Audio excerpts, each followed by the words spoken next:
What's up, guys? It's been a minute since we posted a video, and we've had a few things going on here on the farm that I thought I'd kind of run through with you guys. First off is I think we might be changing our strategy slightly with the cattle, and part of that's going to be kind of expanding our herd a little bit. So you look at this black one, that's one of my heifers from this year. I've got this red heifer right here. I got this really dark red heifer right here. And what I'm thinking about doing this year is actually keeping back some of these heifers. I'm not going to register them with the South Pole Association because I did have 3 different bulls in here, so I can't be guaranteed of what the sire is on all of them, even though you could pretty much tell from their phenotype which were from which bull. You know, like this one, all that red, I'm pretty certain is from my South Pole bull. This black one, I'm pretty certain is from the Angus bull. And then when you get these ones that look exactly like Herefords, like this guy right here, I would assume he was from the Hereford bull. So, but since I don't have certainty and I really don't want to go through all the genetic testing, I'm not going to do all that. I'm just not going to register this group of heifers, and I'll actually start that on the next calf crop where I only had this one bull, and I can register my calves as 50%. But what I've got is I actually sold a few of my steers, which is something a little different I haven't really done. And then I sold one of our favorite cows. I sold Miss Daisy and her little black white-faced calf, Dollop. So they really just didn't fit what we were doing. If you remember, they were those tiny ones. She was probably only a 700-pound cow, and her calf was even smaller. So I made a guy a really good deal on them. Like I said, I gave them away, but I just about gave them away. And but that's okay. I think he'll enjoy them, and they'll have a pretty good home where they went. So, but I'm gonna keep all these heifers, and we're gonna work towards getting at least a percentage South Pole cattle.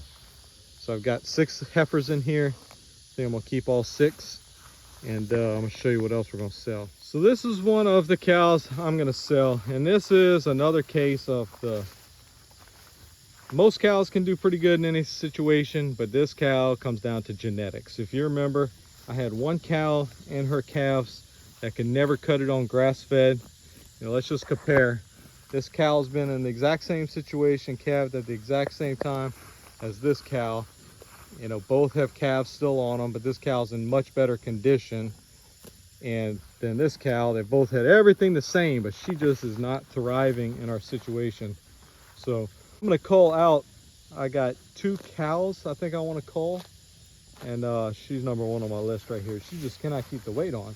But she has made some pretty nice calves.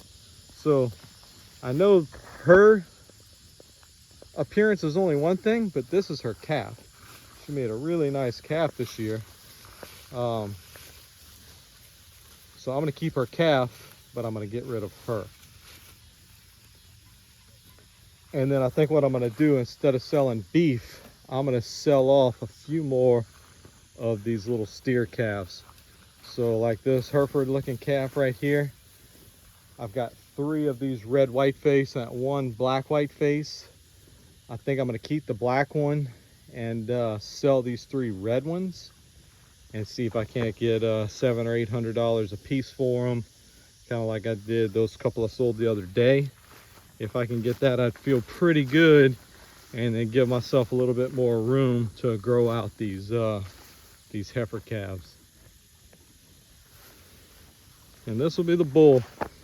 So I'm going to use him on all my cows and heifers one more year, for sure. If I have a nice calf crop again next year, I'll use him on those same cows. But when that next generation of heifers is ready to breed in 2.5 years, basically, that's when I'm gonna change out bulls. And so we'll be looking to sell this beautiful registered South Pole bull, which he's been an awesome bull to have. So I'd feel really good about selling him to somebody to use for several years as a bull. Super gentle, super beefy, easy bull to keep. And he stays with the cow herd working all year. and you can see the condition he is in. He is just thick, and he's still under 3 years old. So I'd be selling him basically as a 5-year-old, and I'm guessing he's gonna get a little bit bigger than he is now. But he's been a really nice bull. So I'm definitely sold on the South Pole breed. And he's a little bit smaller than that Angus bull I had, but he's every bit as muscular, just a smaller size. And it kind of fits, I think, what we really want to do. So like I said, he probably got 2 more breeding seasons with us, and then he'll be off. But yeah, you can see the weeds are getting out of control in my pasture. It's about time to cut and get rid of weeds to make some improvement here. So anyway, that's my new strategy, going from keeping all my steers to raise beef to I think the next 4 or 5 years I'm going to work more on getting my herd, my cow herd, how I want it. So maybe working up into around that 20 cows and a bull, but real quality cows, so culling out the worst ones I have. And then at that point I may revisit growing out steers if I can get to a position where I feel really good. So for now, these little steers, they're in danger, but they do look good this year. One of my favorite latches on our farm is these slam latches. They work from either direction. You just lift up this, it'll open to you, or you lift up the other side, it'll open away from you, and you can swing the gate one way or the other. Unfortunately, I still have quite a few of these cheap gates from our sheep days with the mesh. Not a lot of bars, very light duty. And what will happen is, over time, a cow will lean on the gate. Trying to get the best view possible. I kind of bent it back, but you could see how the gate is kind of bowed out away from the pasture.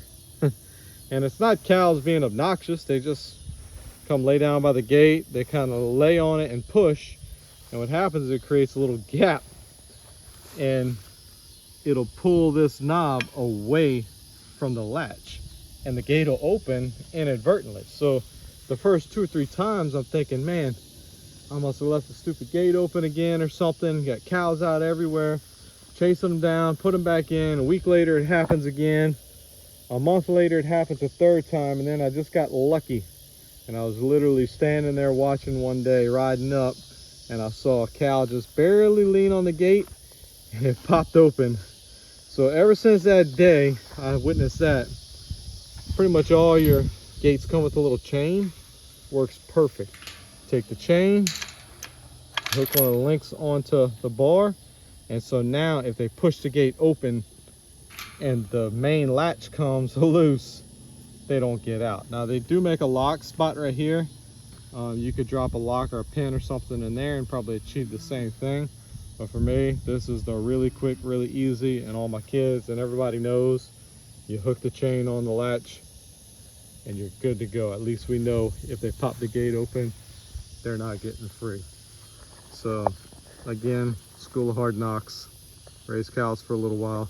They will figure out a way to make your life difficult in all kinds of unique ways. So anyway, just a quick little update and a little tip I thought I'd share, because the other day when somebody was buying cows, he asked me why I did that, and he thought it was kind of neat. So there you go. See you on the next one.